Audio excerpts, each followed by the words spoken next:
We are never too far gone. And God works miracles in the most troubled souls. As I grew up, my faith was on the back burner. I was a Sunday Catholic at best if I chose to go. It was really just up to me and what I felt like. I didn't know Christ as a friend or let alone to know his teachings and the teachings of the church and the love he has for us. I moved around a lot, and as I walked into my high school 2 months into the year, I tried to make it be what I thought it should be. That was something I knew. I knew what TV had portrayed it to be. I knew what was cool or popular, and I was going to do that. I was willing to trade my morals, my goals, my faith for popularity. I was so insecure with the fears of what other people would think of me. I molded myself into what they wanted. I was 14. And at 14, I may have not dressed modestly or had too much to drink, but I didn't ask for what happened to me. I didn't ask for a 22-year-old to hold me down and not listen to me say no. I did not ask for these memories, for these thoughts.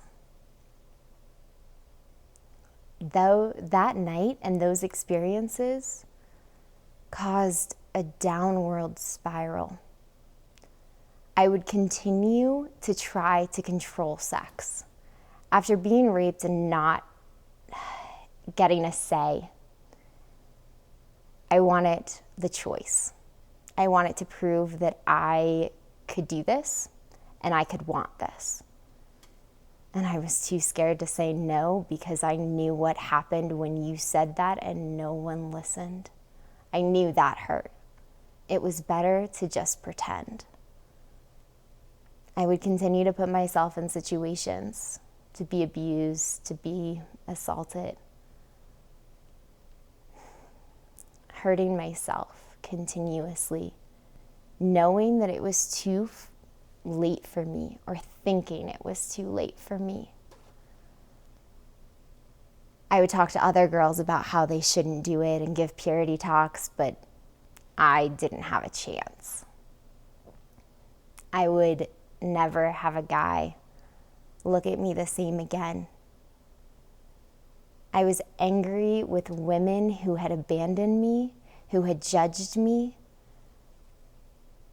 I was sick of men who used me. But most of all, I was mad at God.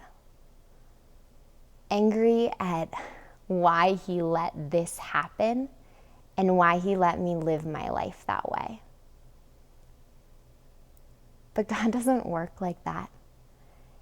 He gave me experiences that were tough, but have allowed for a beautiful healing, allowed for a deeper relationship with him and with his son. If my suffering can be connected at all to Christ, then it's worth it. If my words can help one woman realize you are not alone and you are worth it. You are worth everything. I found my faith through listening to another woman's testimony. I saw God's healing power, the potential. Sometimes the hardest things to pray for are often what we most need to talk to God about. I knew he had seen what I had done, but I didn't feel worthy to ask forgiveness. On a retreat and after hearing a woman's testimony, it was the first time that I just talked to him, surrounded by his son's power and mercy and forgiveness. I was able to find some healing. I would struggle for the next year. I dove hard into my faith and I was super on fire and so excited. I was running, but I forgot that I had to learn to walk. When I fell the next time, it was the hardest fall. I hated the testimonies that were, oh, my life was horrible, and then I found God and it was great. Because I had screwed up. Once I knew Christ, I screwed up more than I ever had. Learning to stand from that again, to know that God takes us wherever we're at, no matter what our difficulties are, no matter how many times we fall, Abba is standing there waiting for us. I had to confront it. I had to bring it out to the light, and I had to talk about it. It wasn't enough to keep it in secret. I had to get professional help. That year, I was diagnosed with post-traumatic stress disorder.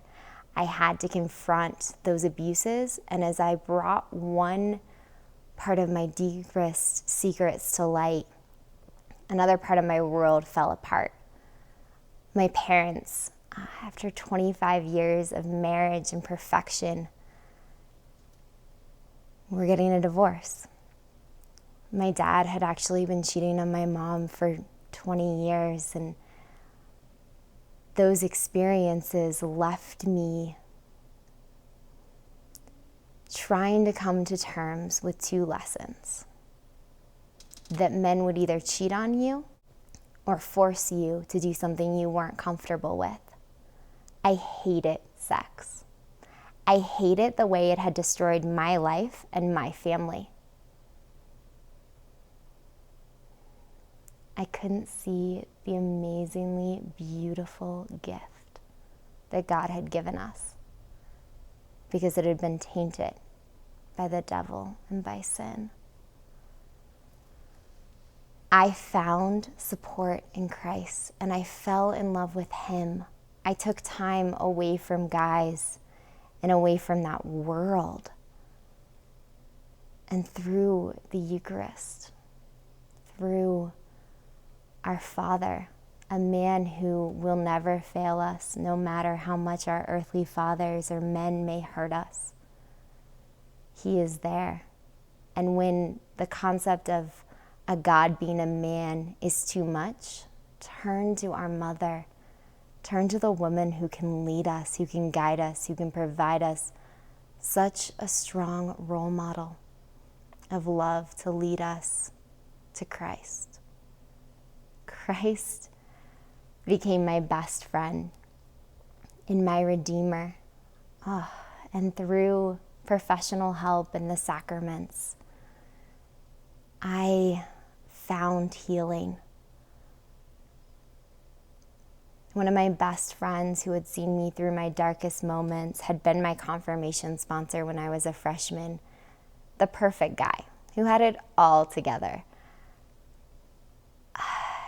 He was just too good for me, was always my thought process. I did not deserve that. It didn't matter how good my faith got. It didn't matter how pure I was for the next 30 years. I never deserved a man like that. I had thrown that away a long time ago.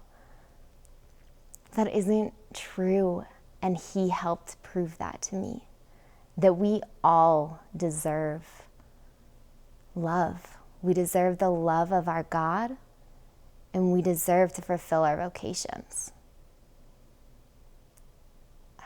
Drew challenged all of my conceptions about men. He made me wait to date him. We discerned dating for 4 months because I had to be healed. My love for him could not be what made me happy. My love for God could not be reliant on a man. During those 4 months, I grew in a deeper friendship with him, but more importantly, I grew in my faith. Then as we started dating, he threw another concept out the window. I thought men had to have physical pleasure to stay anywhere near you. And to date you, what was dating without something physical being attached to it. For 6 months, we did not kiss. And our relationship was that much stronger because of it.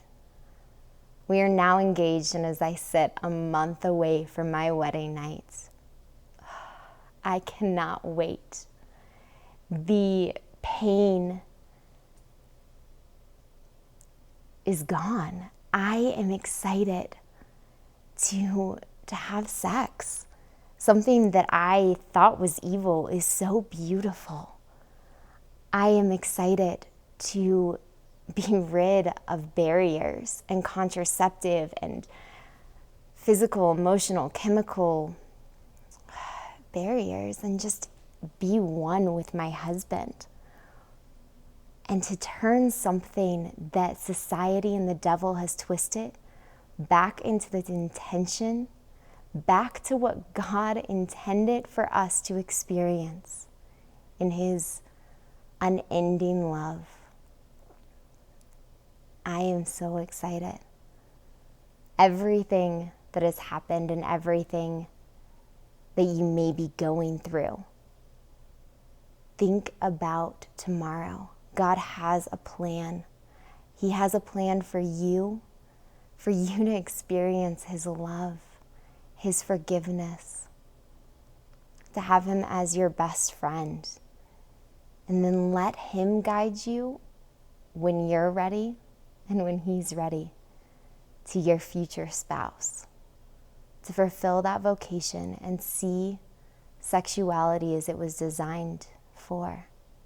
You are not alone, no matter what you've done or where you come from. God is there.